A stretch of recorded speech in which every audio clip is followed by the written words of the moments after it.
Hello. What's up? I'm not just saying the hello to you. I'm saying it to them. Oh. The viewer. The dear viewer. The dear viewer. All right. Welcome to another episode. I think this is episode 8. 8. The Ocho.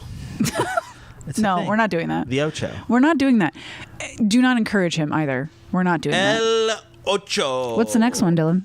Ochinto. Ochionto. What's the next one? Nueve. You think I don't know Spanish? Nueve? You know that I know Spanish. Nueve. Nueve. No. 9? What are you saying? What's one after that? Diez. Go on. Once. Trece. Once, doce, Does trece, 12 not catorce. exist? I don't know. Actually, know how to count. I know Spanish. I don't know the actual count. That is an important distinction to make. Yeah, ESPN 8 to the Ocho. That's exactly. We're on board. Me and Loose Juice. What's up, Juice? Do not encourage him, please. Thank I thought we you. were friends. Thank you. Gracias. This is an Espanol. This entire episode. Nicole could do it, and I couldn't do it. She could be mostly in Spanish. Nicole spent 2 quarters, a semester, a college unit or two. A unit and a half. In Ecuador, which means the equator. I know it means equator. She knows. Yes, if we She did- thinks it's funny to commit to the joke that Dylan doesn't know Spanish. But Dylan Conosco. See, it's good. Okay. Anyway, welcome to Quittin time. I mean, bienvenidos a Quittin time. La la la la la la la. Are you going to get us canceled? I was gonna say no in Spanish, but it is in Spanish. Okay, Something so wrong. no, I'm not going to. Okay. If anyone's anything, wondering, I'm gonna get us picked up or whatever that means. What's the opposite of canceled? Did you hear about Katy Perry? She's been picked up, not canceled. Okay, so we're back to in your living room pocket. I don't know where we are. Where are we? Help. Anyway, we're Quittin time. This is the episode. I'm Dylan. This is Nicole. What's up? My very reluctant co-host. And what is wrong with you? I'm exhausted. I told you I was exhausted. I'm exhausted, so now I'm just reached slap happy mode. I'm just trying to get logged. I can't. I'm trying to post the link. So I know what you're trying to do. She's the master of social media, and you're trying to do that right now. yes, I'm trying to make it so that the Drive the bus, the social media bus. Okay, well, I can drive this bus, which is, what is Quittin time? It is you hanging out with us. This is the end of our week, but sometimes it's just the end of the day. Mm-hmm. And how long does it last? It lasts until Nicole finishes her drink, which she has. I will hold up for her. High noon sun sips, because it's sunny out. Sorry, rainy. Sorry, rainy. It's not raining. And then this is gosh, it's so hard. You had to put your hand behind it so you know where it is. I can't read it backwards. Anyway. I had to figure out how to open a canned beverage with nails painted. That was a weird way that you just opened that, where it like opened, but then like only the back. Because I had to do it weird because I have. Oh, really? I could have done it for you. In case you need a man to twist the top. You know what I'm saying? Speaking of, is it really not a twist off? I gotta go get the thing. Anyway. So I will carry this while you go get a thing. Do the thing. Tell everybody about your nails. I got my nails did, and I it's weird. If you know me, I don't really do girly stuff, so I can see it on the screen, and it just looks weird. So let's get the awkwardness out of the way. Nicole got her nails done. You don't usually have nails. These are no, I actually jelly. pull them. Jelly? They're made of jelly and peanut butter. What is wrong with you? They're strawberry flavored, I heard. Did you get any sleep last night? I'm fine. I'm fine. I could drive. Drink all day or whatever. Okay, so you don't normally do nails, and so you're having adjustment period. I'm having an existential bonky. existential crisis. No, it's It's not a crisis. Look. I don't know how you guys do this with longer ones. You don't mean guys. The ladies. How do the ladies do it? Because even just with the color at the end, my hands feel like they weigh more. Are they sparkle? They got some sparkle. They to do. them? They have a little bit of metal flake. Metal Oh wait, Mm-mm. no, that's not what they call it. Man glitter. Nobody calls it that. Plus, you're a girl. Sparkles. Sparkles. Do I have to call it Sparkles now? You call it whatever you want. So the long running joke is that Dylan is a really big fan of man glitter, Metal Flake. when it comes to context, it's called metal painting a motorcycle. Yeah. And I am normally not. However, this is the subtlety. In fact, if I had a bike that was black that had, here, look closer. Good. Jesus. I don't know. I was like, what am I looking at? Ah! It wasn't closer. It wasn't look closer. It's don't look any closer. I'm coming to you, is what you just said. It slapped me in the face. But look how they got a little sparkle it's like to them. ultra. It's the what's it called? Fine. The Galaxy. Like if I'm looking at Paint Huffer, it's like the ultra fine millimeter grade. Oh yeah, no, it's finer than that even. They're not actual pieces of metal. But it's the Galaxy. It looks like Wait, isn't the stars. It isn't? Those what aren't. What would they put in nail polish then? Like a plastic. Wait, Mylar. What? Are you telling me? Oh, so they're different. That's why Metal Flake is called Metal Flake, because it's real metal. Oh, I know why So Metal Flake is called Metal like Flake. really excited, like that's pure metal, actual Pure bits, man glitter. Got it. actual bits of metal, real metal. Well, That this is it doesn't fade or change. But yours for nails, they wouldn't care because in a month it'll be something else. Did you not know that? It's like flowers; they die. Oh, right. I forgot about that part. Okay, well, I really like this sparkle. So if I had a bike that was painted like this, it'd be cool. Maybe one day. We can all aspire to something. We should paint the Sportster this color. Maybe. That'd be fun.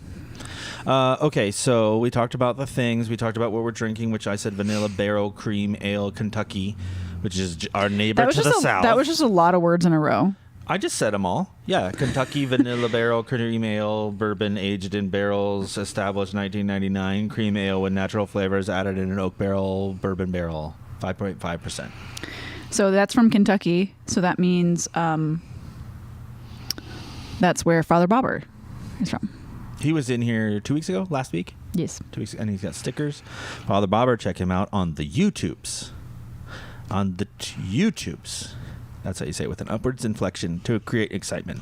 You're drinking High Noon, called Vodka Soda Sun Sips. I started to say it, and then I think I had to go because of the bottle opener. Watermelon with real juice from a watermelon, which is just water, isn't it? I mean, it's watermelon juice. A little bit of sugar. It's debatable, I suppose. Oh, I need to pull up the chat to see if we have any. Things. Man glitter. They're just talking about man glitter and nothing specific that we needed to answer a question. So, this week we were supposed to get V100s. I know we're kind of always talking about the topical bikes that are coming out, etc. The volume on my phone and we is on. didn't get those, so they got pushed back a little bit. I saw that a dealer in Texas got them, and they come from Texas, so that's a good sign. We are now scheduled for Wednesday. So Wednesday we should have the new bikes. Check out our social media. Wednesday's weather is supposed to be fantastic, so we might even get to a ride and all that stuff. And I've promised, and this is our standard, is we'll do an unboxing video and then we'll do a ride video. And I'm very excited. There was 115 horsepower, completely new engine platform, completely new. It's the same engine layout as Moto Guzzi is famous for, but totally different, theory, philosophy. So that's exciting. You did a road captain course today. I did. I re-upped my certification for road captain with the AMA. I learned that I don't do anything the way anyone else does. Have you had one of these? I don't think so. Did you want to taste it? I am not a fan of cream ale. I didn't think I normally like a bourbon barrel thing, but this is good. This is actually good. Anyway, you are welcome to, if you feel frisky, try it. I could tell you just didn't want to. So no, I don't like a cream. I do like a creamsicle type of thing, but who doesn't? Not as a beer. Okay. I feel like that is mixing too many things together. Well, that's how we find, the cool new things. Well, I'm a creature of habit, and just things. a vodka and something is how I would go. Do we cheers? I don't remember if that's part of it. We have a couple times. If we remember. It has happened. It's happened. Last time we didn't drink because you felt horrible. Yeah. And I remember that guy was just in here asking John, Jurassic Park as we call him. John Jurassic Park. And he was asking how you were doing. And I was like, what does he mean? And I was like, oh, when I was here last time, you were like head on the table, horrible. Oh yeah, I mean, I have not felt that bad from the if you have barometric pressure issues, the season has sucked. We mentioned it last time, and especially Ohio, because I think first of all, I think everywhere, like people in California were talking about snow and stuff. So like the weather's just crazy this year, just totally crazy. Well, it went from 70 to 30 that day, or even 20 that day. So that big of a swing for sure. It's just gonna. Too much, don't like it. Hey, hola, Bruiser 55, which I don't know who he is specifically, but welcome, Thunderbear, welcome. I made a whole big long joke about speaking Spanish in the beginning, so it's very funny to see. Hola, Hola, hola, ay ay ay. Stop. Is this appropriating culture? Yes. This is someone's We all know culture? that you I are. feel bad for them if this is someone's culture. We all if know this that you're is someone's imitating. Culture, I don't think that's. You're imitating I'm someone's. sorry, whoever's culture this is. Is Okay. this someone like Americans Genoa or whatever? I'm sorry, guys. Is that not a culture? You're obviously imitating or miming maracas. Are you not? I don't know. Just the theory of maracas, a taste of maracas. It's like if maraca flavored seltzer water. You know what I mean? Like maracas were playing in the other room. I love that joke about what is it? What's that drink that's terrible? LaCroix. LaCroix. Those flavors are like someone whispered strawberry from the other room. And you're like, oh, okay. It's the optical illusion. It's the It is all smoke and mirrors. The other day that someone shared. It's really good. Anyway, the arrows made it look like your thing was going something. I technically could pull it up, but I don't know how to do it. Hola. Hola. You know what's the other one? Hola. Talking about that's how you pronounce it like an American. I love the King of the Hill. It's King of the Hill. Yeah, King of the Hill when Peggy's like, I love quesadilla. quesadillas on a flour tortilla. Anytime I make a quesadilla, that is the first thing I think of is. Yeah, or Napoleon Dynamite's grandma says, Napoleon, make yourself a dang quesadilla. Tina, come eat your dang quesadilla. Like, no, she eats something else. Lasagna? What does Tina Lasagna? eat? I don't know. Tuna salad? What does she eat? She scoops it. I know it's a fling. It's a scoop, and it's a fling at Tina. I know that. I know it. I'm sure of it. And there's no canceling involved. Napoleon Dynamite. That's what he does. Okay. Welcome back, everyone. Captain, road captain. Now we have to call Nicole captain for another 3 years. I don't know how long is your reign, Captain? It's as What's long, involved? What's in the class? It's all in the classroom. So road captain. my reign is as long as you weirdos follow me. Wow, that's gonna be a while. And so one of the people in the class was like, "What's the weirdest thing about like leading a group ride?" The weirdest thing they said. Yeah, like what's the? I don't actually remember how the question was asked, but I said the weirdest thing for me is that people follow me. Why do y'all do that? That's true about your whole life. That sums up most of it, not the whole thing. There's some real weird stuff about your life. Yeah, Captain Nicole. They're already calling you that. Oh, I can't be Captain anything because Captain Anna. No, you're friends with Captain Anna. No, who is, Captain Anna. Now I've forgotten his name. Blockhead's sort of right hand man. Yeah, I can't take that. She is the captain, so I can't be captain anything. Rain, to answer the question, REIGN, reign. That's the reign I meant. What? How long is your reign? Oh, That's so what I I have now taken the class in 3-year intervals, but you could probably take it every year if you wanted. Yeah, and then so you talked about that in class, and people follow you, and you talk about this all the time. You're like, oh, you're out leading a ride. You're saying, I don't know why people follow me or whatever, but it's like, people follow you because we put together rides and they're group rides, and then you're in the front. You also have the most experience at this point too. Like you're like in the beginning, I admit we were flying by the seat of our pants a little bit, and now we're flying by the seat of our pants just a little bit less. And you are the most qualified to lead a group ride. We think about it. We plan the routes out ahead of time. I obsess about it, run them, and I worry about it for you. Yeah, so that's what that really.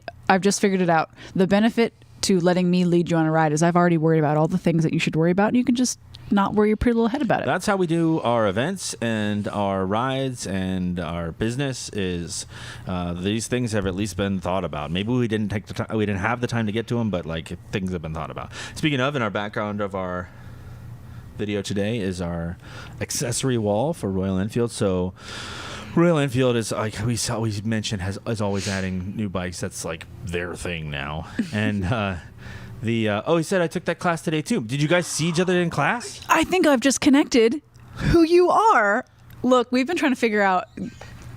Here's my big thing with social media is I either know you fully online or I know you fully in person. Like only online. And so if I know you from both places, the ability to connect those two spheres for me is zero. Also, Nicole, I don't know if you knew this, but like, you know how now I'm talking to the fourth wall, the dear listener.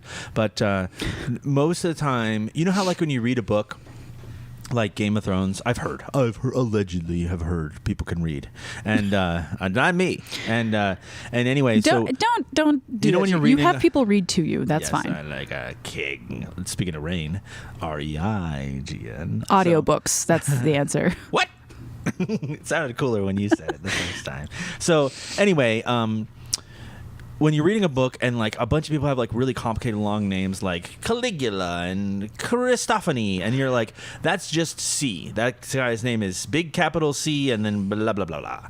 And then you do that when you meet people in real life. Yep. Their name and you just go blah blah blah blah. So I know what college you went to. I know what breed dog you have, what motorcycle you ride, but your name?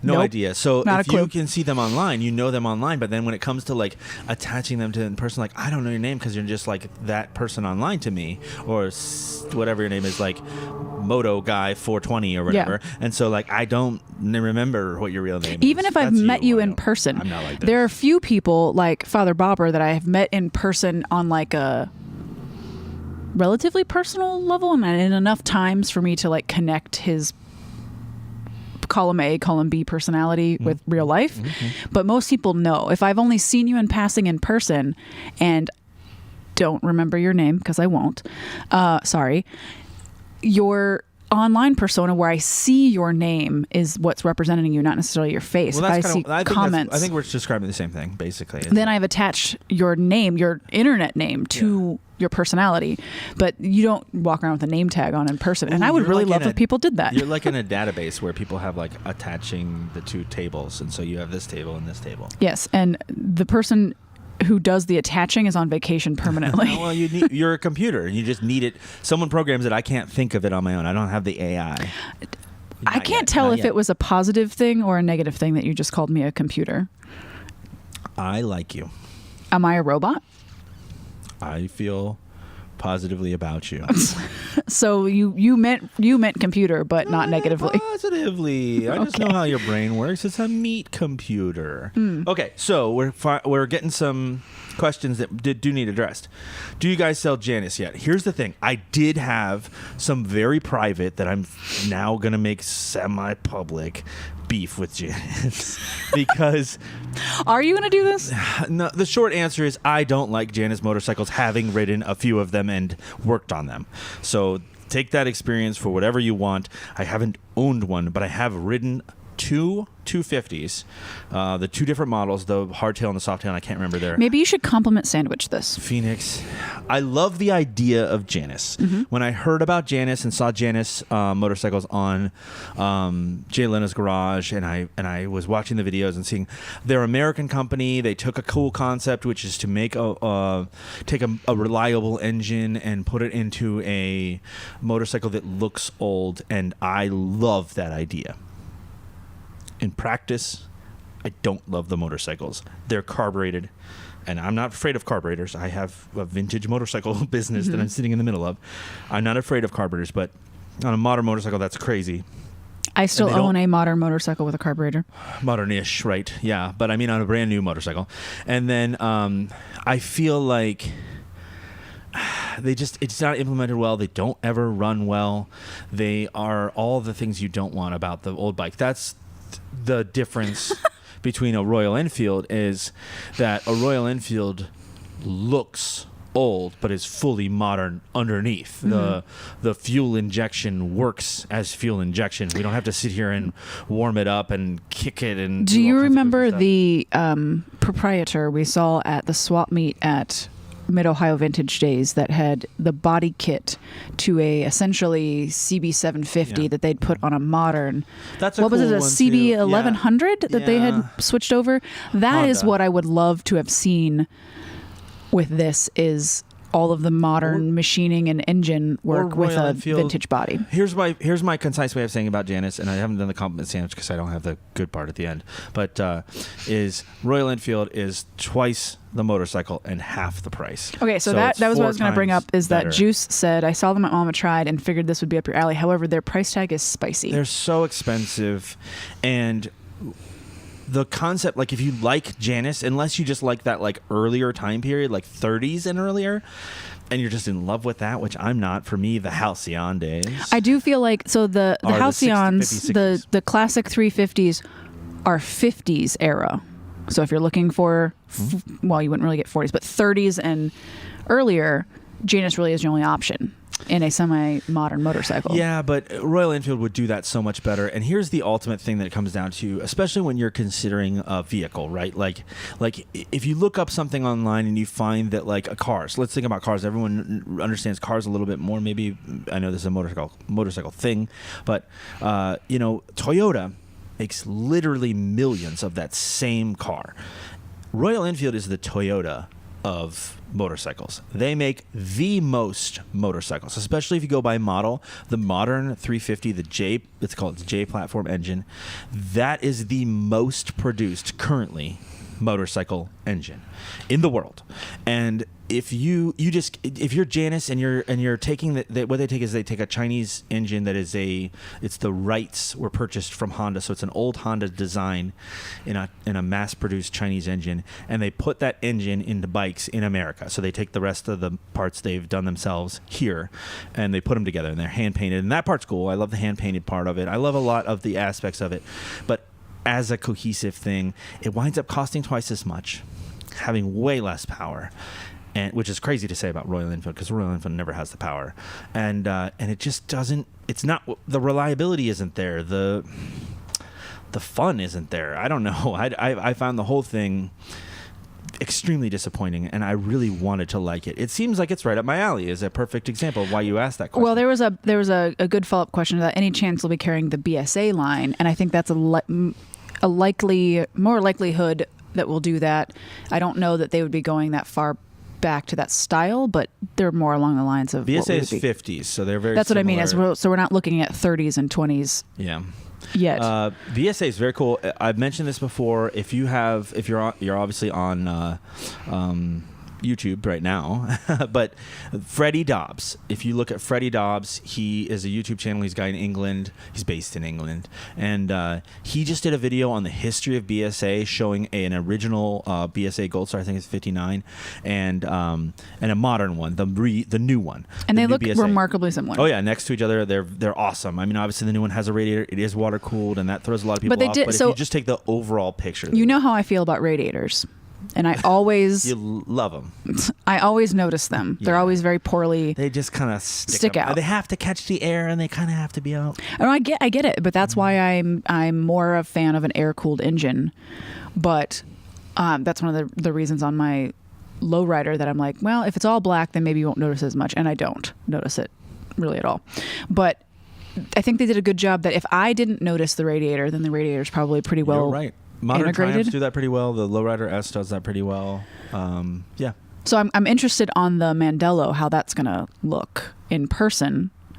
It's a little more obvious. Because they're not trying to hide it as much. They're not trying to hide it as much, and there's way more body work on the Mandello than on the other Moto Guzzi, so I feel like it's trying to be a more modern looking motorcycle overall. But I think that the fact that the BSA prototypes were not even in production yet, but no, prototypes. They have sold them. That was the thing I was going to get to. Is watch Freddie Dobbs' video. Sorry. He has one of the very first ones, and then he goes to the first new dealership. Oh, so they have now begun the dealerships in the UK. Just now, like Yeah, literally okay. this. So they have week. production motorcycles of This those. week, the very first customers were getting their motorcycles from Okay. BSA. And the funny thing is, we hear all this news, and it feels like most people are like, "Oh, are you going to get BSA?" And I heard a guy even say, like, in America, a customer of ours who bought a Royal Enfield also said, "Oh, I put a pre-order on a BSA." And just No, you didn't. Not possible. Like, maybe that's possible. Maybe somebody somewhere took I mean, your money. we take theoretical deposits on bikes that haven't been released yet But either. but you're not even a dealer, so there are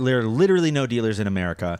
There are only a few in the UK. I know there are people on their website listed, but literally the first dealer is the one that Freddie Dobbs visits in his video, which I recommend you check out if you're at all interested in the history of these motorcycles. He visits the factory site, he visits the original BSA site, and then the Triumph site. BSA and Triumph were the same company for a period of time. And then he has the new one at this dealership that had been around for over 100 years, the oldest dealership or something in the UK. It's very cool. And then I just saw on their Facebook page this week that a guy was like, "Here I am, shaking hands, picking up the first bike." So we're still in very, very early days of BSA. And I usually don't pay attention to the BSA since it was at EICMA last year. That might be right. It's been a while. There's been delays. But I mean, like, I didn't put my brain cells on that since I watched it at EICMA because I don't want to fill my brain with things when we're still looking at, like, the Hunter and the Yeah. Super Meter. And I'm These like, those things aren't even here yet. These things take There are no time. dealerships for BSAs in North America yet. So No, not at all. Okay, so I can wrap up that whole BSA talk, but we are very open to the idea. We'd love to figure it out, but like I said, these things take time. yeah, the Us saying BSA we're ready is- reintroduction is right up our alley. All the BSAs that we have in right now are kind of the style that Why'd you say BSAs right now? Oh, the vintage ones. the vintage ones we have. Yes. Sorry. See, in my brain, BSA is not a new bike yet. I know. We have vintage BSAs. It's fun to talk about BSAs because I know when someone comes up and they say, "Oh, would you buy my Triumph?" I say, "Oh, is it old?" Yes, Maybe. is it old? Now, if you say, "Would you buy my BSA?" I say, well, "Yeah, of course." They stopped in 1973. Mm-hmm. You're talking about an old bike, so we might. That's one of my favorite games that we play here is when someone says I have a BSA from 1979. Yeah, and You don't, though. That'd be very hard to do. You went to the factory and had them make it, And They still make- stole the parts. They still make guns. So BSA stands for Birmingham Small Arms, which is like rifles and handheld guns, and they still make them. It is remarkable to me. Not remarkable. It is of interest to me that a lot of motorcycle companies started out making Yeah, similar. wheeled There were a lot guns. of wars right around the turn of the Cannon-related century when things. motorcycles were big and then back and forth. So, okay, can you help me out? Yes, so and we're going to go skip- back to yeah. some other questions. So, someone just to comment on the Janus that they are bespoke motorcycles, so they have a bespoke price tag. That is true. You get one that's essentially built for you, and the number Yeah. is yours. It's not. It's a build on demand type of thing. So I think they get put that the number, part. I think they put the number on there. They're hand painted. Yeah, There's yeah. a woman that hand paints. That's every what I one mean. of It's them. like at the least, it is that narrow niche if you really want that kind of thing. But if you were looking for, like, people who are going into motorcycling should not start, in our opinion, my opinion, with a Janus. Oh God, no. That's a really interesting question. For Do any, not- if you want that bike because not that's your the bike first you bike. want, No. that's one whole thing. But if you're like, I would like a bike and one that's a good bike that I'm not going to grow out of or that's affordable, Janus is not. There are what many you're other looking for. options, and I don't think of I literally don't think it's Royal Enfield or Janus. We just happen to get that question about Janus. So Okay, and then our next question is, can you recommend some sites to find parts for older bikes? I inherited a 1970 Yamaha R5. Okay, so those eBay first of all, but those bikes are the website's recommendations are usually bike specific. For example, Mm-hmm. if you have a Honda Twin, common motor. If you have a Honda of any other type, 4-in-1, and sometimes 4-in-1 as well. 4-in-1.com. The real answer to this that I find interesting is that there are no like major distributors for Yamaha parts, No. vintage Yamaha. If you're Yamaha- looking for Honda, that's a different thing. So but Yamaha back then, they didn't make a lot of motorcycles. They didn't do nearly the numbers. They've kind of slowly built up. But it was a 70s Yamaha, right? Like an R5 is a two-stroke. It's a RD350 essentially. And the way to find those parts are Mike's XS. So later on they had the XS650. So it's Mike's XS. hashtag not sponsored. So Mike's don't worry. XS. Let me finish saying it. Mike'sXS.net. And so please go to that. Check out that website. That's where I have bought parts in the past. But eBay, honestly, eBay is fantastic for a lot of this stuff. People walk in sometimes, they're like, "Can you get this part for this?" I'm like, "I'm just gonna look it up on eBay." So yeah, that's a common question that people ask us: is could you find me this vintage part? The likelihood that we have something in our takeoff area for a Yamaha or a Suzuki or something like that, no. But a Triumph or a Honda, maybe. But honestly, I'm gonna hoard those parts for us when we're restoring bikes that we have purchased. Yeah, it's tough. Another thing is fun is, I don't know if you're close to here, as in Columbus, Ohio, but we have the Vintage Days at AMA Vintage Days at Mid Ohio Raceway, and that is always in July. And so that's an interesting way to walk around, but it's a lot of work. You're going to be walking around for 8 hours at the swap meet, asking or sifting through parts. The irony for me about Mid Ohio Vintage Days is that I have purchased a beautiful entire bike. Never have I bought a single part from the swap meet. Yes, that's true. Someone asked if the place I mentioned, Mike's XS, is out of Tampa. So now I've forgotten the name of it, but it's not technically Tampa. It's the suburb of Tampa, St. Petersburg, and that's Dime City Cycles, and they owned all of them. Somebody bought all of those and combined. Okay, so kind of digging the looks of the new Interceptor Continentals with the mag wheels. Yeah, we talked about a lot about that last time. Who was it that said that? Thunderbear? Yeah, and so he came late last time, but last episode we mentioned that. We even had a cool technology thing to bring up the phone, which was great, and everyone was very impressed. I got nothing but compliments. I'm just being silly. But it's not. This is an interesting clarification that I hope we haven't contributed to. But I was telling you about this earlier. For some reason, I'm seeing a lot on the internet where people think that's the new Interceptor, and implying that they're getting rid of the current design and adding the black ones with the mag wheels, and that's how they're going to look, all of them. But that is not my impression. I guess I could be wrong, but my interpretation as an insider, and we have no information. Literally, the U.S. has not acknowledged, North America, Royal Enfield North America has not acknowledged those motorcycles existing. That's a Europe and India thing at the moment. But the blacked out bikes with the mag wheels, what were they called? Back in Black is what they had introduced them as in Europe. Those are going to exist alongside. Those are going to. This is my guess. I suppose I could be wrong, but most people seem to be interpreting it. I don't know most people, but a lot of people seem to be interpreting it as the new Interceptor, or the current Interceptor that's over next to me is out, and the black one with mag wheels is in. And that's not. I don't see that happening. That's not true. I mean, there could be a last minute decision, but based on the order window, that would really be weird, and we would know, I would think, at some point, as dealers. I mean, I'm not sure who Macon is, but can the new Scram tolerate highway speeds? I would say yes. It depends on how you ride a 411 single on the freeway, but yes. I mean, if my rule of thumb is that I take my Himalayan on the freeway with camping gear on it. I don't like it. I don't enjoy it, but it's because the bike's too light and all the weight is pretty high up. So you get blown around in the wind a lot more than a heavier, very skinny front tire. That doesn't help. Yeah. But you can if you need to. I wouldn't expect it to be your long haul freeway bike. No, I always say a couple of exits. So I would not say a jaunt. And even if you think about the KLR 650 is sort of the next step up engine size wise than the big single adventure bike world, and even that, a lot of people say it's sort of the same thing with the highway. I bought that thinking it would do the highway, and it doesn't. It's the gearing. There's a lot of things contributing. It's only a single. It has 5 speeds, so those tend to not really get up in the rev range and like it. So I know plenty of people do. I know people have commuted on the highway. I know people say they've done 10,000 trouble-free highway miles on a Himalayan, no problem. And there are plenty of people that do that. I wouldn't do it all day. I would do it for a half hour, an hour mostly at most. And honestly, it's not because of the bike. It's are you going to be enjoying it? Like, it's fighting not the wind. It's not a really bike made for that, capacity thing. It's just like engine capacity. But it's more the rest of the bike, the weight of the bike. That being said, Scram would do it better than the Himalayan, only slightly. They're very similar motorcycles, but somehow there's a lot less front end weight on the Scram, and it has a little.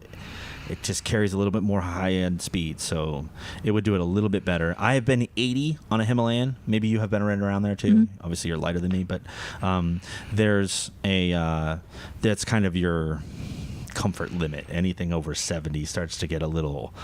You're really pushing it. As far as pushing the engine, you're really winding it out. Which is a very similar question we get for the Meteor in the Classic. I have a preference to not take the Classic on the freeway because the seat, you sit up higher on it. Catch the wind. And you catch the wind a little bit more, but the engine's the same as the Meteor, so of course it's suspension, tires, the whole thing are all the same. The Meteor is absolutely freeway capable if you know how to use your gears and you have fifth gear overdrive. Mm-hmm. So if you know how to use that, getting up to speed. We've done it all. When we do demo days, which we will have coming up this year, we have 2 demo days scheduled for Royal Enfield and at least one for Moto Guzzi, at least thought of. Considered, not on the schedule maybe. Concept loading, I haven't. And put what on the we schedule usually yet. do for the Royal Enfield is we take one lap around the loop. That's hard for me to say. One lap around the loop. Lap around the loop. The Human Torch was denied a bank loan, and you don't know Anchorman. So what is that from? It's Anchorman. That's one of his warm-ups. What was yellow it? leather, red leather, yellow leather. It's not a very good warm-up. If you It can't is a do- warm-up. That's the whole point. Is it's a tongue twister. The Flash was denied a bank The loan. Human Torch. Oh, the where did I Human Torch was denied a bank loan. The Human Torch was denied a bank loan. Yeah, it's fun. It's fun to say. So anyway, we take What one movie is this? Anchorman, where he's a anchorman. He's a news guy. Have I seen it? No, I sure. It's Ron Burgundy. Oh, Ron Burgundy. Got it. Yeah, where he can only read the teleprompter. Anyways, sorry, you're drinking. I'm sorry. So we take one lap around the loop, which we do the YouTube videos and we demonstrate things. That's the loop. And then we come back here. And because a lot of people are newer riders, Royal Enfield especially, attracts newer riders. If you're not comfortable with the highway, you just pull into Throttle Company and you're done. If you want to see what the bikes are like on the highway, we take it down on the highway and we go down. I think it's like 3 exits if you think about it. But we take the highway down and then we come back kind of the long way. So you get 1/2 country roads and 1/2 highway / country roads back. And you get to currently risk your life in the construction. Yeah, that stretch of highway. Hopefully that's done by the end of April. It's fine the way we go, but there is a lot of road cones, at least that direction. It is the season. Yeah, They're sprouting nicely. someone. Let me clarify. It's funny because the way my chat specifically is, there's a lot more of a focus on the last couple things that were said, but I don't want to lose. So hopefully you don't lose our place. Nope. But Greg said the black ones are limited. Now that was true. But a week and a half ago or 2 weeks ago, they introduced a new black version, the back and black ones. We brought it up on the screen. I could bring it up. Maybe I'll try to do that. And with my technology and flex my technological muscles. See, now you're just showing off. And then I don't know. Well, I say that, but it might not work. And then they introduced that new version, and they're not numbered, from what I understand. But the other ones were very limited. I point over here because we have. Yeah, they can't see that. Go look. Go over there and look. Actually, In that's the a good future, you'll point. be able to do You that. should come to the shop and look. That's true. Okay, you keep talking. I'm going to try to pull this up here and see if I can do the technology. Bruce was talking about that some of the regular swap meets in Ohio are like 90% Harley stuff.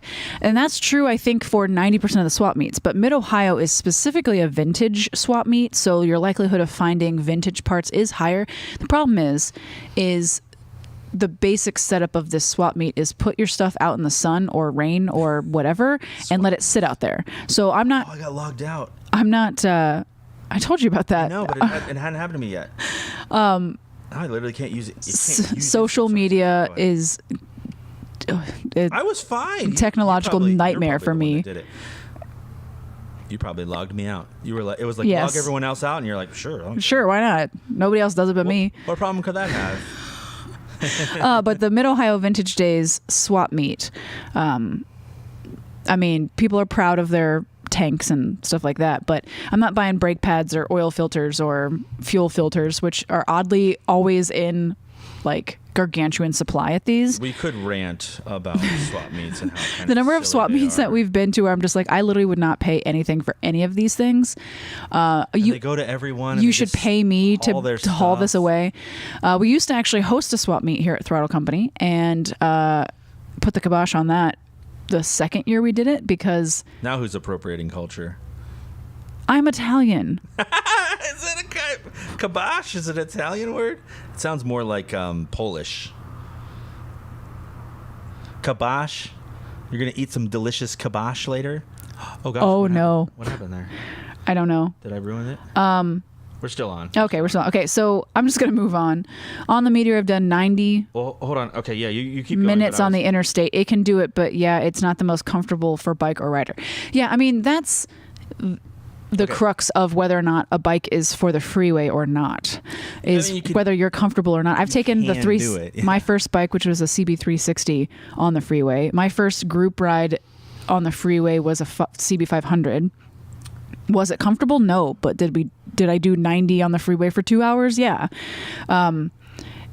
Whether a bike can do it or not is almost irrelevant as to whether or not it makes it a freeway bike or not. Yeah, can do it, or like, would you want to do it? So when people ask me, can I take the Himalayan on the freeway? Absolutely, you can take it on the freeway. Are you going to be comfortable doing it for a couple of exits? Yep. If point A and point B includes a freeway, yeah, it's a freeway bike. Yep. Okay, so this is what I was going to do, and I did get the technology to work. You know what I was going to do last time is zoom in slightly because it kind of looked a little weird. Right. Anyway, okay. So this is our way of showing off the phone, and this Back in Black. This is what I was talking about. So they have these different versions. If you look at that, blacked out engine, silver tank, these are the GTs, and then here are the Interceptors, blacked out engine, different tank scheme, and the big one, mag wheels. So people say mag wheels. I don't know if these are made of magnesium, but they are cast wheels. They are cast wheels. I can't see from here. Oh, yeah, it looks like a magnesium. They are not titanium. spoked. Yeah, so they're tubeless. There's no tube. They could be run tubeless without a tube. And then therefore the big advantage is, if you don't know, if you picked up a nail on the road, you could plug the tire and just keep going like you would a car tire. Okay, so yeah, someone said 50 to 60. Oh, now you're seeing remember last time we talked about the notifications? You didn't want to see the notifications on my bank. What the absolute hell? We talked about last time. It's because they send you a notification about every time, like, you had this money out or this money, and then you have a credit score update or whatever. It's too many. I agree, it's too many, but I don't know how to get rid of it. I mean, I do know how. I just haven't done it. Okay, so 50 to 60 is heaven on the Meteor. I think that's really heaven on all motorcycles. I guess there are some. That's the whole drive a slow bike fast or a fast bike slow kind of thing. That's the thing that I typically do feel about a really big engined bike is it's not you're not driving a lot of times. It's less interesting because you have to go faster to feel it actually like being a challenge for the motorcycle, whereas a 350 is like it's a challenge at 50. Taking it in the turns and stuff is very fun. Well, and I feel like there is some amount of like, how experienced are you as a rider? Because when I first started riding, going 50 on any bike was like, oh my God, we're going so fast. And now I'm like, oh shit, I'm going 50, and this is definitely a 35-mile-an-hour zone. Yeah. Which is interesting because Intangible Art said 55 to 60 miles per hour is heaven on the Meteor. Honestly, yeah, I would say that's... Oh, I mentioned that. Yeah, sorry. You were reading that. I was reading that as he was saying that. But yeah, that's... I agree. That's what I'm saying. Most of the time, I mean, I think ideally... I think you have done a ton of highway driving, and we were just talking today about taking longer distance rides. But that's not the most fun you can have. I think the most fun you can have on a motorcycle is sort of the right amount of challenging country roads combined with like cool nature. You know, there's kind of a tree-lined roads in central Ohio. The easiest accessible place for that is like Hocking Hills. People always talk about going to Hocking Hills. They've got some twisties. They got some elevation changes. But that's difficult on a bigger bike. Yeah. So for me, I want a motorcycle that can do that. And so the 350s that we're next to, or the Scram. Scram's a perfect bike for that. I love taking my Himalayan to Hocking Hills because the elevation changes and the tight, like hairpin turns on even my Sportster, which is a physically smaller bike than my lowrider, would not be comfortable. The Meteor would be a good cruiser for that. That was a good question that we just had was, in your opinion, what is the top Royal Enfield choice for a back roads cruiser? Absolutely, hands down, the Meteor, 100%. If that's the thing you're thinking of, if that's a question in this person's head, which is now off my screen, but whoever asked that, if that's a question in your head, that was Macon. You really should test ride one. I don't know if you have, but test drive a Meteor. They are brilliant. The way that I talk about the Meteor is I call it a masterpiece. With that 350 engine, the way it works, the transmission, the way that the torque is delivered at low speeds, and then like you had mentioned earlier, fifth gear is an overdrive for cruising. It's just well, and that's the so difference good between at you that. and me. Is I definitely think that the 350 Meteor is wonderful, but since the second day we ever had them, my first thought was, if they put the 650 engine in this motorcycle, it'd be perfect. And lo and behold, I only had to wait 2 years. That's in the plan. So the 650 Super Meteor, we were told by our official Royal Enfield representative, that was representative. Asterisk will not be held liable if that does not happen on schedule. He said that it was going to be August. So the rest of the world just got the Super Meteor 650, which is the current 650 engine, like in the Interceptor or the GT, in sort of a Meteor platform. It's a different frame, but the Meteor as a 650 should be here August, and you are so excited about it. We've mentioned it many times on this show, but that's My stable might get some siblings. That's like and I think it's going to be great. I really think. Like I said, the Meteor is a masterpiece. You add that engine, which I already like. My main motorcycle, my daily motorcycle, is an Interceptor, and I just think that engine is just genius. So I wouldn't say that what you have done to your Interceptor doesn't make it a good backroads cruiser, but the stock Interceptor is also a good choice for a backroads cruiser. 100%. For me personally, the bench seat doesn't work quite as well for me. I'm more of a cruiser.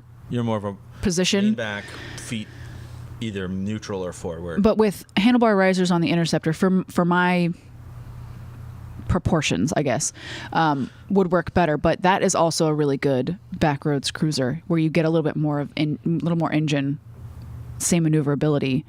But people ask me, and I have a friend who rode her Continental to Bro with us last year.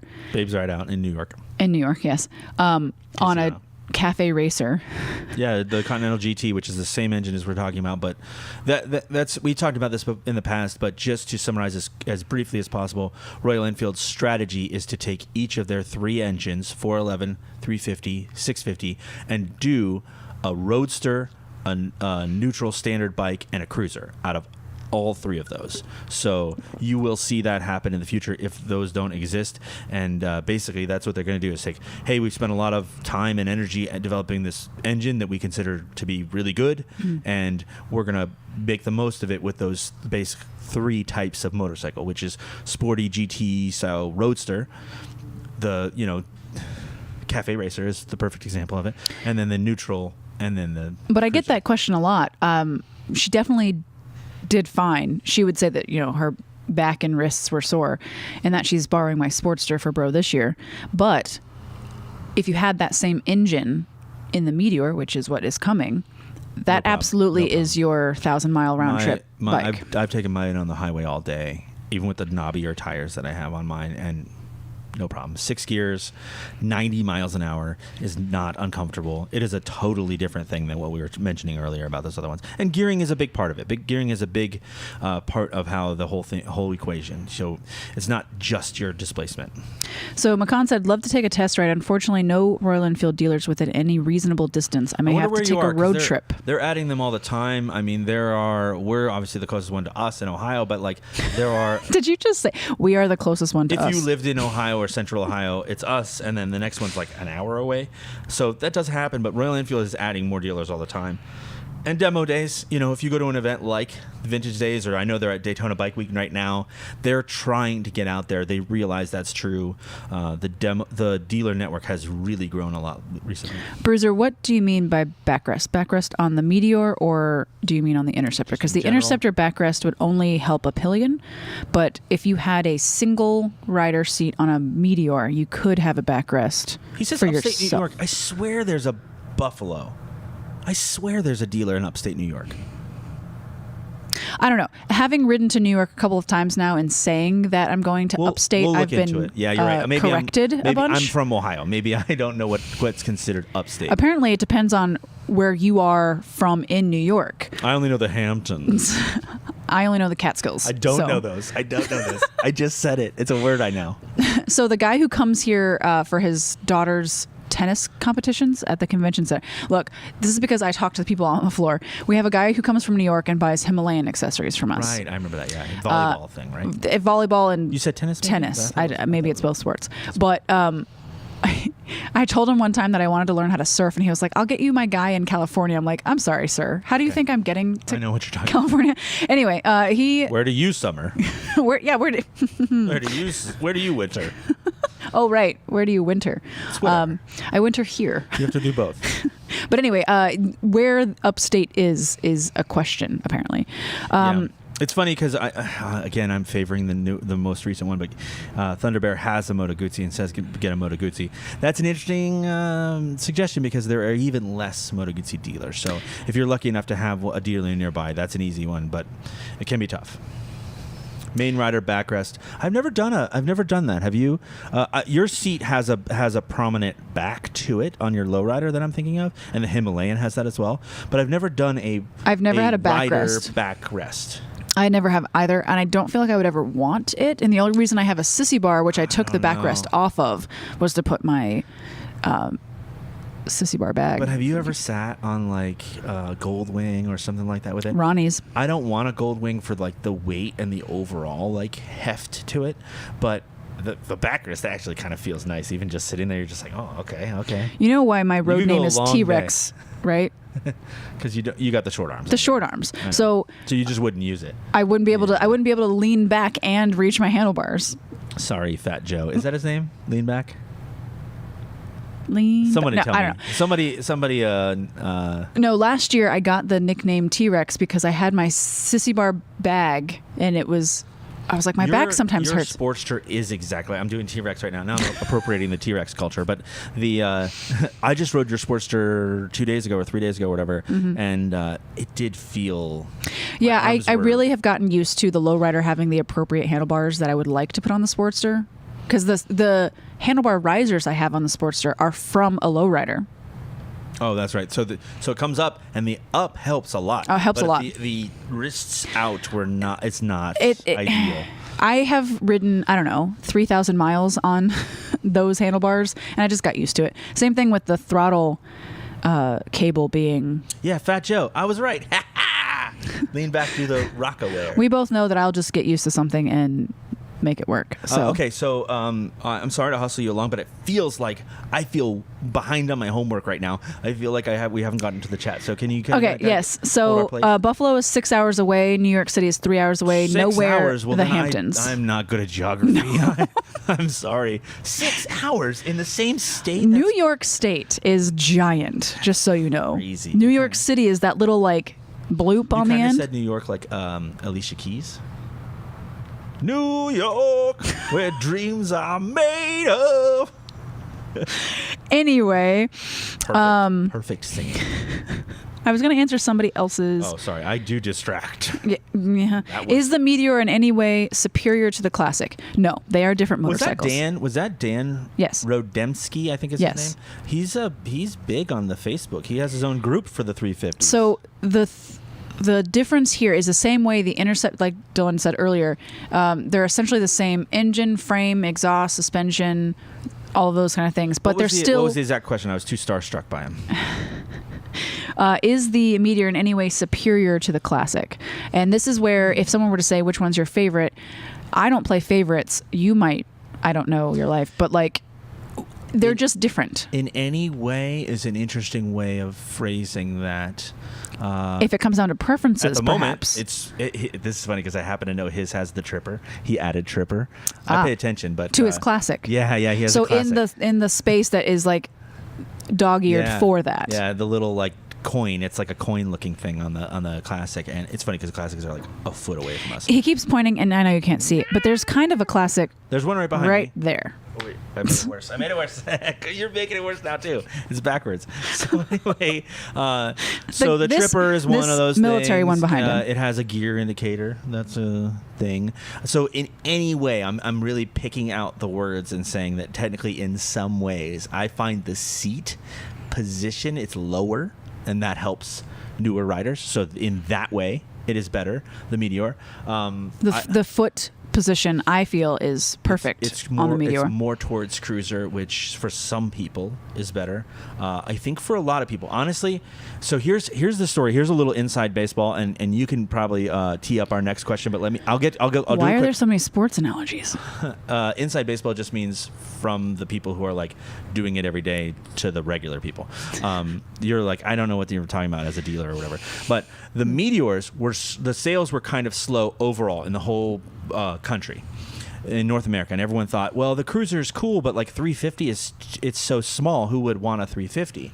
And we actually sold a lot of them, and we were just big evangelists for the Meteor right away. I think people from other dealerships were surprised by that. I know, and I was telling them, you guys are crazy. I mean, I kind of get it if you're out in the country, but if you're it's in a the great city, country bike. I know. You're right. I'm trying to give them the benefit of the doubt, but the Meteor was slow to take off in North America, and then the Classic comes out, and when the Classic came out, the Meteor sales took off. And the reason that I feel like that happened was a lot of people walked into the dealership thinking those Classics sure are cool. I saw photos of them, I saw videos of people riding, I saw YouTube, whatever, and I love the look of that. I need a bike that looks like it's from the 50s. Yeah. They sat on both of them because the person at the dealership or whatever said, oh, here's what's that over there? It's the Meteor. To have a seat on that. And they fell in love. And I think that we sold a lot of Meteors that way. We were out of Meteors for most of last year for this reason. Which is interesting because with the Classic, the Classic 500, which for some reason there was this like transition period for people who were like, well, I want to still get a Classic 500 or a Bullet 500 because it's bigger. The modern 350 is at least, if not better, it's at least equivalent power-wise and a warranty. We have two 500s in here right now for service, and they are I always very kind of show them the 350s like this they're is always so much nicer. Well, no, they're not always very good looking. I have seen some rough ones come in here, but usually, if they've been well taken care of, they are very cool. Aesthetically pleasing. Yeah, they do not ride the same.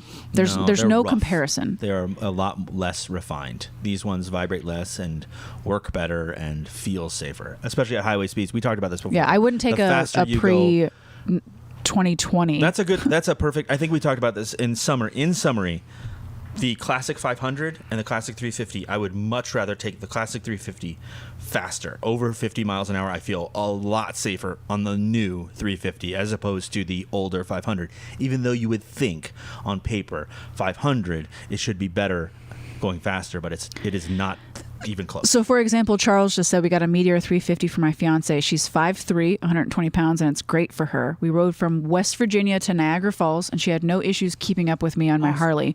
I find myself jumping on it from time to time. We have seen that a lot, where people who have been riding Harleys their whole life suddenly decide, I don't want to be moving around this 1,000-pound bike in the garage, or I'm not taking 2,000-mile trips anymore. When we first got that bike, I'm sorry, I know I interrupted you midstream here, but when we got that Meteor, we were fighting over each other as a demo. I mean, we were fighting over each other to ride that. Oh, I'm going to take it home tonight, and I'm going to ride it out. And I'm just, who gets the right to the bike night? No customers came in today. Oh, whoops! I got to go take a ride. Yeah. So that Meteor is just pure fun. They call it, say, Cruise Easy or whatever, but like that's Cruise Easy is for the twins, is it not? No, is that the pick your play? Easy got back. Oh God. Okay, look. I know. You got to know your slogans, but the Classic or the Meteor. Now you got me. The Classic, the Meteor 350 is Cruise Easy, but really that's Royal Enfield's whole philosophy is sort of strip down everything. It doesn't have a lot of the bells and whistles, and it's just pure motorcycling, and that is definitely true about the Meteor. So in terms of what's good about the Meteor is, man, is it good at that? Just everything melts away. You're just cruising easy. And so someone said new rider here. I'm always trusting the newer ones. 5'6" Meteor fits perfectly. I wanted to go back to Charles's comment. That is true. A lot of people feel like the Meteor fits perfectly, and I can't deny that. So your fiance's 5'3". Did you do any lowering to it? Did you lower the forks, or did you put did we talk about this last time? A lower seat on it? What, if anything, did you do to lower it. I'd be interested to know. A fascinating bit of research was presented. Jessica Haggett, who is the original founder? The original founder of the Lidas. Of the Lidas. This is the women's motorcycle collective. And which Nicole is one of three of the founders of Columbus, the new reformed Columbus chapter. And, I don't know that we can say new anymore because there are two more Ohio chapters that are branches that are newer than us, and we're going on 2 years. He said low seats. So low seat, perfect example. It's like there's a low rider seat, less than an inch. It's close to an inch, 3/4 of an inch, or something lower, and that helps a lot. It's already a low bike, but that helps. And anyway, Jessica Haggett, that is the Lidas founder, she published some information that said something like 80% of women felt like they had to modify their motorcycle to fit them, and that's the interesting. Like, it's not really a caveat, but the real thing to focus on there is not modified it for aesthetic reasons or stylistic reasons. It's to be able to ride it. Yeah, not personal taste. The way that she worded it was specifically... I took the survey that was involved in that, and the questions were very specific. Yeah. Did you feel like you had to make this change to make this motorcycle safe for you to ride? And I think that that's something that I feel like I've seen comments on the data that she published where people are like, well, everyone modifies their Harley. Not in that way. That's not what this is implying. It's not just the louder data pipes or something. Right. It's not exhaust. It's things. Did you have to have it lower? Did you have a drop link installed? Did you have to get a lower seat? Did you physically have to modify the frame? Yeah. Or some other like integral style, not even style, practical part of the motorcycle, and it was over 80%. Yeah, if you're newer and shorter, then it sort of goes without a question. And so the funny thing is that one of the fascinating facts I feel like, because we're talking about sort of brands, and I think if you know me, Nicole has 2 Harleys out of her 3 motorcycles. I'm not anti-Harley. We're not anti-Harley in principle. And so many women ride Harleys, and I feel like that is the answer here, is that Harleys tend to be lower for kind of other reasons. It's sort of incidental. They're not making them for women or shorter people in general. And that's why so many women ride low bikes. I think the default stance on a cruiser is simply just that you are flat-footed. And I think of you as taller than average, but your legs are shorter. Yeah. And so you feel like you don't have the inseam, and so both your Harleys are the low version. Low version. You have of it, a low rider S, and you have a XL low, which is a Sportster low edition. I have the XL low custom, the 4-gallon tank. right, with the big tank. Is important okay, here. Can you help me catch back up to where we were? So the 650 is going to be fantastic all-around cruiser for beginners and all others. I find that wording important because this is how I feel about the Meteor, is that I feel like it's kind of a misnomer to call it a beginner bike. I got a lot of flack in the beginning. Yes, and I get it because I am not personally victimized by the term beginner bike, but there's a lot of bravado in motorcycling if you are new here. But fly was flying around. The concept of a beginner bike implies that you're going to grow out of it. Yeah. But what I like to say is that the Meteor and the Interceptor, not so much the GT, but the Meteor and the Interceptor and the Himalayan, to some degree, depending on your height, are good for beginners. Definitely. Himalayan, I have always said, if you're just new to motorcycling, I know I've interrupted your flow a bit, but if you just don't know what kind of motorcycling you're going to do, the Himalayan's awesome because it does everything pretty There are good. some serious caveats about the Himalayan for a beginner, which is of course the thing that is interesting is that it is not a bike made for beginners, and that is the difference here, is that none of these bikes were designed specifically with beginners in mind. Definitely not. That doesn't necessarily exclude it from being a beginner's bike per se, but it is something to think about. That's something I never thought about, is that none of the motorcycles, Royal Enfield, even though in America we definitely think of like, oh, the Meteor is perfect for beginners or shorter They people. do not care about that. This motorcycle is this size because that's what they want. In India, not because I think a beginner it's a beginner would start bike. on either a scooter or a moped or a very small motorcycle. That's something we wouldn't even consider or have in America, like a 125. Which to me, this is why I make this little soapbox rant, is that my first bike was a 360, which was a equivalent engine size, but was really tall to me. Yeah, those old So- Hondas, like the bench seat and The everything. bench they were a seat, little tall. I was tiptoed the entire time I rode that bike until I got comfortable, like, knowing how to, ride a bike 1 foot down, that kind of thing. Yeah. So the idea that a smaller engine automatically means beginner bike doesn't mean I know. squat. And when you said that, I thought that you were saying that people are. It seems like people are angry at hearing that it's a beginner bike because usually the owners of the motorcycle or someone who's like passionate about. They assume owning that's some one. sort of negative connotation. Yeah, and what but I you mean, said they're going to grow out of it. I always thought it was because they have had this is like their 20th bike. They're like, you whippersnapper, I've been riding since the 50s, and it's just like that's not what I mean. I mean it's a good bike for beginners. Yes, and that's just a why I long say it that way. Sentence every time. that's why I say it that way. I do not call any of these motorcycles beginner bikes. They are bikes good for beginners, but almost every single one of them still requires something depending on the person. The Himalayan, you might need it lowered. Yeah, but that's also it comes with experience because you and I both know plenty of very short people, like exceptionally short people, who can ride taller Himalayan Africa or Twin. taller bikes and not even care about it, and it's because of experience. Yeah, They feel comfortable. and so even you'll get there. if you have a tall inseam, if you're my height with a normal inseam, Yes.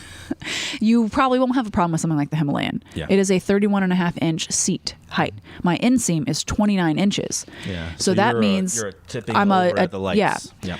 And so until you learn, 1 foot down stopping, a Himalayan might be intimidating, and the weight is relatively high up. But a Himalayan is in the same weight class as an Interceptor or a GT or a Meteor, but it's going to be a different bike that I would suggest for quote a beginner.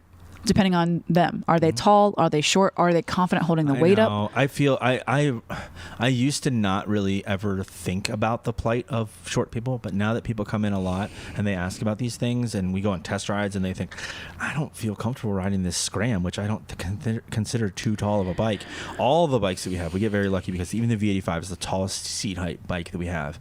But as far as adventure bikes, it's actually kind of short, and it's on the shorter end. So, but anyway, I can ride the V85 with no you can. problem. But you were a little intimidated at first. At first, but once I realized that I could do it, the height of the bike really didn't continue to be a problem. It's tough. And first of all, we own these motorcycles. I know that's funny to say, but like the demo bikes, Throttle company owns them. And so they are demo bikes. So like it's extremely rare that anyone ever gets dropped or damaged. But when we're saying, oh, Nicole, you should try to ride this, like I get when you're riding someone else's bike, there's a different, like I can't drop someone else's bike. I would feel so embarrassed. But I would much rather you come with your motorcycle license and test ride one of our demo bikes and drop it and decide maybe I need to start with a smaller bike than buy a bike without having test ridden it and then Definitely. never ride because Definitely. you're too intimidated by it. That is so common. That's one of the things that you and I feel very passionately about is if you feel like motorcycling is for you, I want to give you the best shot possible, and I don't want you to get a bike that you're intimidated to ride, or you have a close call, or you do drop it and then you just give up on motorcycling and say, I guess it's not for me, and you go a different direction or whatever. I don't want that to happen because, and the real reason is, it comes down to this. We love motorcycling. You and I, we love it. There's nothing better. I'm imagining right now as I'm speaking about this, I'm imagining you taking your trip to Bro, or you and I have been out in Hocking Hills and we're taking the cool, back roads, like I mentioned, canopy of trees. That feeling, I want everyone to experience. Yeah. And that's why we feel so passionately about it. Yeah, I am concerned about selling motorcycles to people, but only as a means to the end of I want you to experience what I have experienced with motorcycling. Yeah, that's the reason. That's it. Or experience what it is that it is for you. But I'm going to It might get be off-roading or something. real analytical. Camping or whatever. But Intangible Arch was saying that folks gripe about the heel toe shifter, but I love it. I love it. the heel toe shifter, but here's what I'll say is that I have never once thought about it. It is so ergonomically designed that if you have slightly smaller feet, you will never encounter the heel toe shifter. I exclusively use the heel shift, but I always tell people this too. If you're worried about it, just ignore it. There was a woman who came in last season who had just come from her class. So at the end of the class, at least for the MSF in Ohio, you take the test at the end of the class and they give you a little card that says you've passed. To me, you are now endorsed. So you could come Sunday night after you've passed the test with that card and I will let you test ride a bike. We will test ride it across the street in the parking lot first before we go on the road. But that's exactly what she did. I took a Meteor over there and she was like, I've never done a heel toe shifter. And I was like, all you do is use your heel.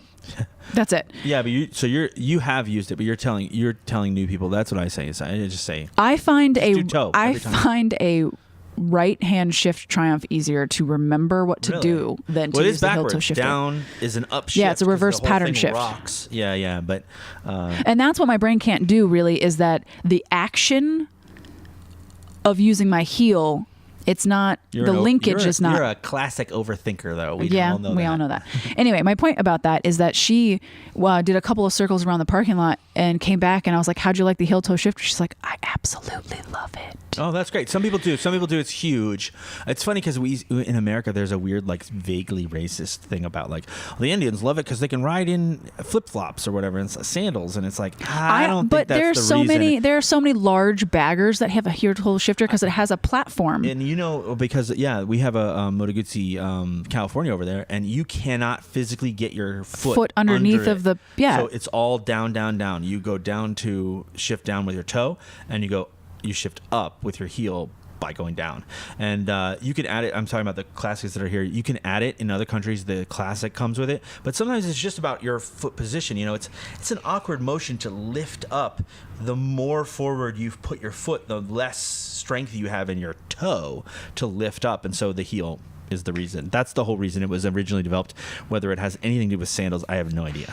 So Intangible Arts, whose name I wish I knew, so I don't keep calling you by your username, but his wife has a Harley Davidson Street 500, which they bought from the MSF class. She hasn't ridden anything else, so it's familiar. She's changing bikes, but height challenge is real. I wish, so there used to be a Street 750 that they would sell 500 and 750 in the dealership, and I sat on one once in a dealership. And I felt like it physically felt small, which I don't feel with the Meteor. No. But I do think that if I'm to give my personal asterisk, all of these opinions are my own and not of Throttle Company. But I don't understand why. I mean, I guess I understand. Harley probably stopped selling them because they weren't selling very well. But that was their only mid-sized introduction-sized bike. This is back to the thing that you and I we could have an entire episode on Harley Davidson and all the silly things they do and do wrong. And we are not anti-Harley. No, I own two. Earlier, there's several in the ownership here. Yeah, and we have them in the shop. I mean, the thing about Harley right now, and this is exactly what I said about the Meteor. When we got the Meteor here, everybody here loved the Meteor and thought, this is a great motorcycle. This is a cool motorcycle. And all those other guys said it's too small. And they're wrong. They're just categorically wrong.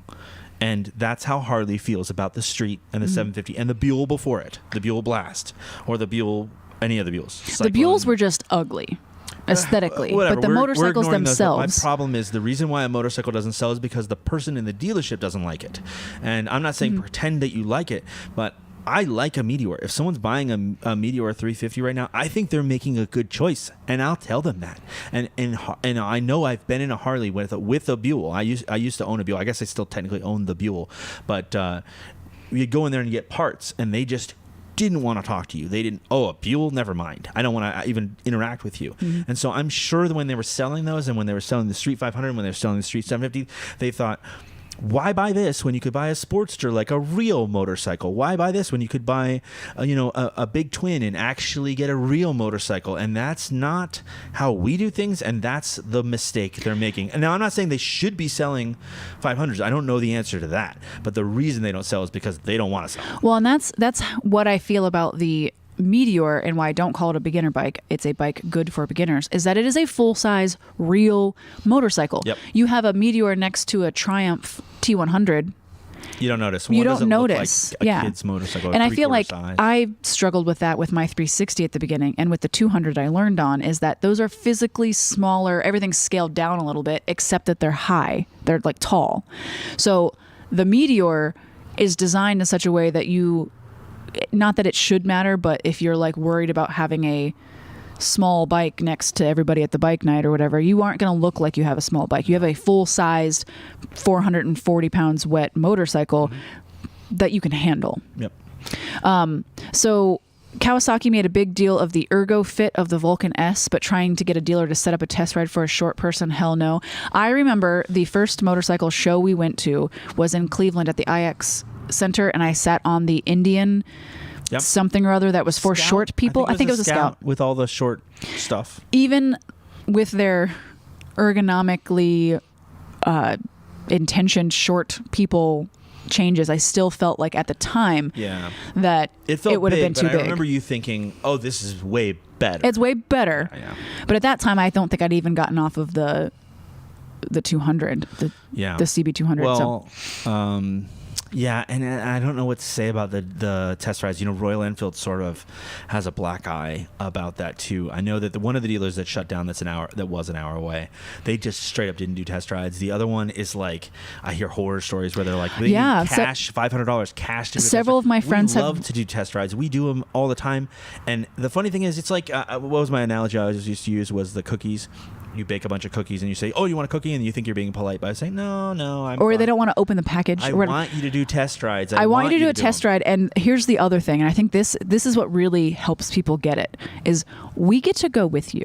Yeah, it's a beautiful day today, especially. The sun was out. It wasn't super warm, but it was like 50. And I rode a bike a couple times. If someone said, you want to go on a test ride, I'd say no problem. My dad did a couple today. I know that. So, but yeah, people are like, I don't want to take your time. I don't think you get it. You're getting me out of the office. That's what we're here for. Profit margins on the Street 500 and 750 were small. Well, of course. That's probably true. That's definitely sure. true. That's what I'm saying. I don't know that they actually, we're solving a problem that they don't think is a problem. I think that by saying, here's how you sell them. Maybe they don't care. I think industry-wide, and I think a lot of people question why we do some of the things that we do, is that it's hard to measure the intangible benefits of something. So I've gotten people who ask us why we have so many events, or we don't make people pay to go on a ride. The profit margin on events is horrible. It's horrible. You just pay money for food or whatever. But what I'm getting is a bunch of people who, and we have seen this, and I have examples of this, is people who come in a car to a bike night, who literally have gone the next day to get their temp license, sign up for a class, bought a bike from us simply from coming to an event. And that sounds like bragging, but that's just a fact. No, that's the thing that you and I have done that we thought in the beginning when we first talked about this was going to be a mountain to climb, is to get someone who doesn't currently ride a motorcycle to just be into motorcycling and buy one. That's the thing that I would say if I was a consultant for Harley Davidson. Could you imagine such a thing? I do have a flannel on though, but they would. And an odd turn of events, I do not have a flannel on. What the heck? Did you not? I texted you when you were getting dressed. It said flannel, and you just left me out to dry.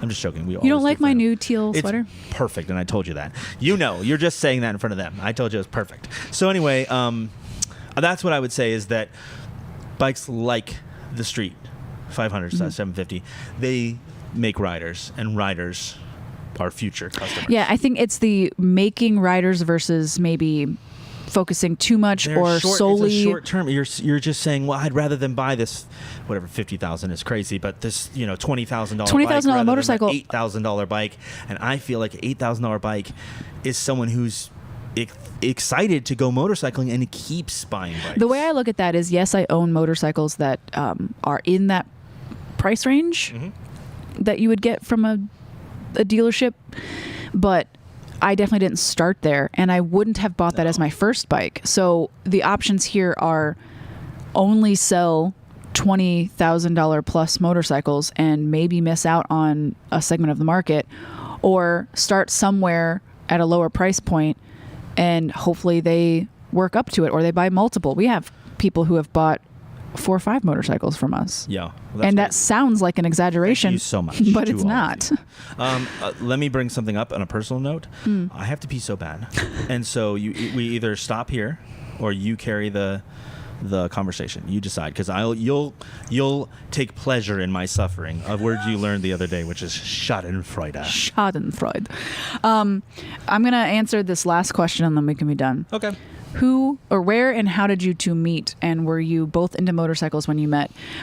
Dave, if you're new here, We've answered this a couple of times, I think, but we were both into motorcycles before we met, but I did not ride yet. Yeah. I had You had a lifelong goal. Yes, Is that what you're gonna it say? had been a passion Let me project. answer for you. of mine. Let me just tell. Let me tell you the answer for the woman here.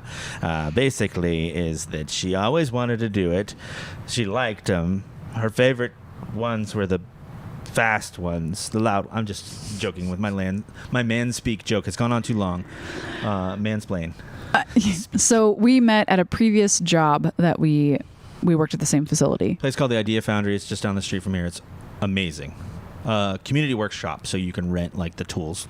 Learn welding, which is where you learned welding. Welding, wood shop, lasers, podcasting. Yeah, that's right. We did podcasting there. So, yeah, that's where we met. And Dylan, you had been riding for several years at that point. But you took your class without me. I mean, you took your class all on your own, but like probably I had something in like influence. You definitely influenced my first bike in the way that I would have bought like a Rebel 250, like a 1996 Rebel 250 or something. I ended up with a 1975. More vintage because we could work on it together. And you did. We have plenty of photos and videos of you doing the maintenance and doing those are all green screen. You didn't get that memo. I did the work and then we subbed you in. Yeah, it's a lot of photoshopping. You know, it's worth it though to convince people that I didn't do the work. So okay, what other question? Did you have more questions, or was that you said you were going to answer that one question? You seem to be bringing back good quality fun and value bikes for the masses. Thank you for that. I just wanted to read that one. You're welcome. We love doing that. We honestly, this is my way typically of wrapping it up, so I'll just segue that into there. But we've gotten so lucky. We talk about this all the time. Meeting friends, making friends, riding motorcycles with friends, doing events. The amount of people that have supported us and caught on to what we're doing, they get it. They get what we're doing and have followed along with the chat and the live stream stuff that we've done it's amazing. We appreciate the hell out of it. It's pretty crazy. Speaking of live, my last thing I'm really going to say is that the first event of the season, it's preseason. We're going to pregame the season for March 19th, the Springtide Ride. That's coming up. You're right. Yes, I was like, why are you 2 talking weeks. about that? It's so far away from now. But It is not basically far 2 weeks. away from now. It is sun, what is it called? Daylight Solstice. savings time. Solstice, is that what you meant? No, it's pre daylight savings time change. But the sun, it's the Earth's in the sun. It's science. I said I had to pee. It's affecting my brain. Apparently. Are you drowning over there? What the hell? So March 19th, if you don't get our newsletter, you really should get that. And pinned at the top of our Facebook page is our Google Calendar, where I keep our events and other events that I pick and choose. So don't come at me for that. I get this every so often. Someone's like, well, why isn't this event on there? Or are you not at this event? It's like those are no. Cool It'll say events. Throttle if it's hosted by us, and it'll say the organizer of the event if it's not us. But I do list other events. And as I will always say, if you're bored from April to October in Ohio or adjacent states, it's your own fault. Don't come for me. So with that, we will sign off. Thank you for watching. We do have the next one planned. Is it next Saturday? I didn't even look. No, it's next Thursday. Yeah, that's right, Thursday. So see you Thursday. Thanks for watching. Bye.